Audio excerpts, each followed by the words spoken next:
Ini adalah kisah Dewi dan Putri, dua anak perempuan dari Indonesia. Dewi berasal dari keluarga yang termasuk 10% rumah tangga terkaya di Indonesia.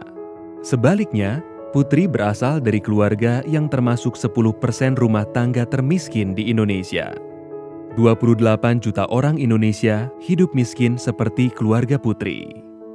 Ketimpangan antara Dewi dan Putri dimulai sejak dalam kandungan. Ibu Putri tidak mampu untuk mengunjungi fasilitas kesehatan formal ketika hamil dan juga tidak mengkonsumsi nutrisi yang sesuai.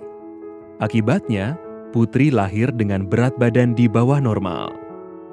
Ibu Dewi mampu untuk datang ke dokter secara teratur dan mendapatkan asupan gizi yang baik sehingga Dewi lahir normal dengan berat badan yang cukup. 2 tahun pertama, Putri tidak mendapatkan imunisasi yang lengkap dan asupan gizi yang baik.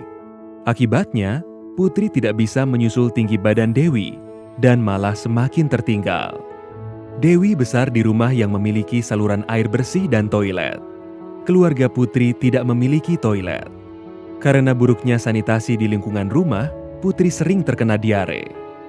Penyakit diare menyebabkan pertumbuhan Putri semakin terhambat, sedangkan Dewi terus tumbuh sehat dan tinggi. Kesenjangan antara Dewi dan Putri semakin dalam ketika mereka memasuki usia sekolah. Dewi dimasukkan ke dalam program pendidikan anak usia dini yang mendukung pertumbuhan kognitifnya. Sedangkan Putri tidak, dia hanya tinggal di rumah. Dewi sekolah hingga lulus SMA, lalu melanjutkan ke perguruan tinggi. Putri juga sekolah hingga tamat SD. Namun, karena tingginya biaya untuk buku, seragam, dan transportasi, Putri tidak bisa melanjutkan sekolah. Ia terpaksa tinggal di rumah dan membantu mencari nafkah untuk keluarganya. Setelah lulus sekolah, Dewi mendapatkan pekerjaan yang layak dengan gaji yang tinggi. Putri yang hanya lulus SD harus puas dengan pekerjaan di sektor informal dengan penghasilan yang kecil dan tidak pasti dan perlindungan yang minim. Tanpa pekerjaan yang layak, Putri yang kini telah berkeluarga tidak mampu menyekolahkan anaknya atau membawanya ke fasilitas kesehatan ketika sakit.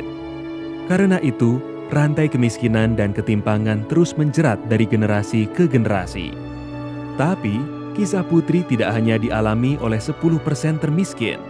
Hampir 68 juta orang Indonesia yang termasuk 40% terbawah hidup sangat dekat dengan garis kemiskinan. Sangat mudah bagi mereka untuk terperosok ke dalam jurang kemiskinan. Gagal panen, kehilangan pekerjaan, atau sakit bisa menyebabkan mereka jatuh miskin. Tapi mari kita mundur sejenak. Bagaimana jika Ibu Putri bisa mendapatkan perawatan yang layak di saat hamil? Bagaimana jika Putri bisa mendapatkan imunisasi lengkap? Bagaimana jika rumah Putri memiliki air bersih dan sanitasi layak? Bagaimana jika Putri bisa sekolah dari TK hingga lulus SMA? Bagaimana jika Putri bisa mengikuti pelatihan keterampilan dan mendapatkan pekerjaan yang layak? Ini tidak hanya bermanfaat bagi Putri, tapi juga anak dan cucunya. Dan apabila anak lain seperti Putri juga mendapatkan peluang yang sama, mereka bisa bermanfaat untuk komunitas mereka. Dan pada akhirnya, mereka akan bermanfaat untuk Indonesia. Tapi ini semua dimulai dari memberikan Dewi dan Putri kesempatan yang sama.